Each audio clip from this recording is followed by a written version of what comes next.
Hi అండి, welcome back to my channel family blogs. నేను మీ త్రివేణిని. టిఫిన్ చేశారండి అందరూ? ఈరోజు మా లంచ్లోకి స్పెషల్ వచ్చేసి గుంటూరు గోంగూర అండి. గోంగూర కర్రీ స్పెషల్ కదా మనకి. నేను ఎప్పటి నుంచో గోంగూర కర్రీ వండుదాం అనుకుంటున్నాను. ఏంటి త్రివేణి ఎప్పటి నుంచో వండుదాం అనుకుంటున్నావు అంటారేమో. మా ఇంట్లో గోంగూర కర్రీ నేను తప్పితే ఎవరు తినరండి. పిల్లలు తినరు, మా హస్బెండ్ తినరు. నా ఒక్కదాని కోసం ఏం వండుకుంటాంలే అని చెప్పేసి వండట్లేదండి. నిన్న లైవ్లో మన మనీ వస్తుంది కదా, ఏం కర్రీ అంటే గోంగూర పప్పు అని చెప్పిందండి. నాకు గోంగూర అంటే చాలా ఇష్టం అండి.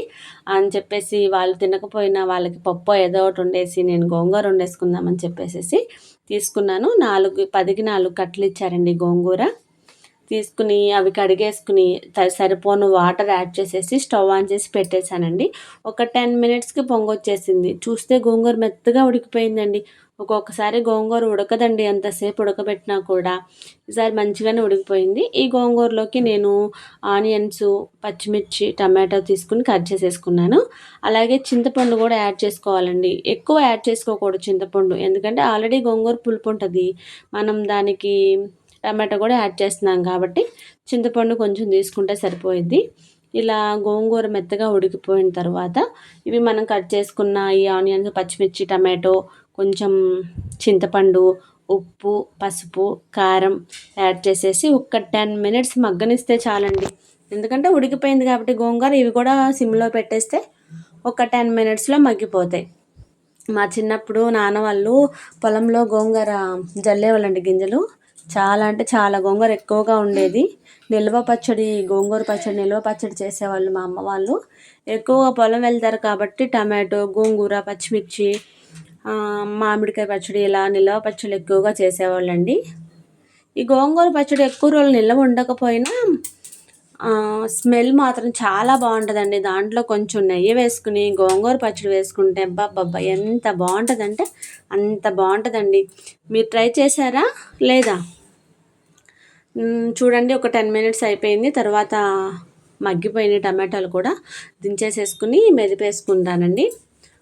మా చిన్నప్పుడు మా వర్షిత చిన్నప్పుడు మా అమ్మ వాళ్ళు, మా అత్తయ్య వాళ్ళు గోంగూర పచ్చడి పంపించినప్పుడు దాంట్లో నెయ్యి వేసి పెడితే మంచిగా ఇష్టంగా తినేదండి మా పాప అయితేను.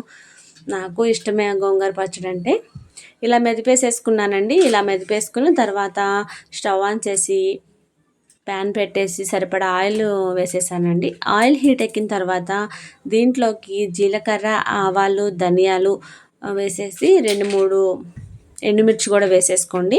అలాగే దంచిపెట్టుకున్న వెల్లుల్లి రెబ్బలు.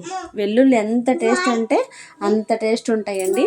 వెల్లుల్లి మాత్రం తప్పకుండా వేసుకోండి ఈ తాలింపులో. అలానే కొంచెం కరివేపాకు, కొంచెం కొత్తిమీర కూడా యాడ్ చేసేసుకోండి. వేసేసుకుని కలిపేసేసుకోండి. మనం ముందుగా మెదిపి ఉంచుకున్న గోంగూర ఉంది కదా, అది కూడా ఈ తాలింపులోకి యాడ్ చేసేసుకోవాలి. యాడ్ చేసుకుని ఒక 2 మినిట్స్ మూత పెట్టేసుకోండి. తర్వాత మూత తీస్తే మంచి స్మెల్ అనేది వస్తుందండి.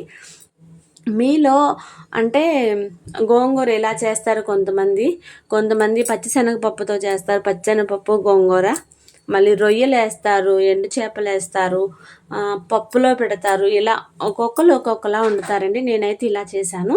ఎలా ఉందండి రెసిపీ? బాగుందా? అయితే ఈ వీడియోకి ఒక లైక్ ఇచ్చేసేయండి, కామెంట్ చేసేయండి, షేర్ చేయండి. ఓకేనా ఫ్రెండ్?